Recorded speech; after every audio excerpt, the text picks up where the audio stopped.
opinion. Dahil at the end of the day, syempre, hindi ko rin naman po alam kung biglang final po yan, syempre, mauobliga rin po yung mga senador to act on it.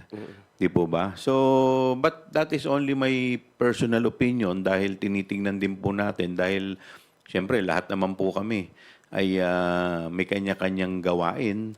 So, ito po, yun ay personal ko lang pong opinion.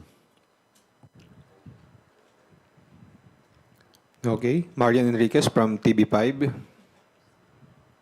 Sir, yung regarding ng po ulit sa good government, meron na po ba tayong like timeline? Nakikita ba natin na, yung kailan ba natin nakikitang matatapos po itong good government hearing? Actually, kung ako pong tatanungin, siguro baka hingin ko po yung opinion ng mga kasama ko in the next schedule. Magpapaset po kami ng meeting kung may mga kailangan pa bang pigain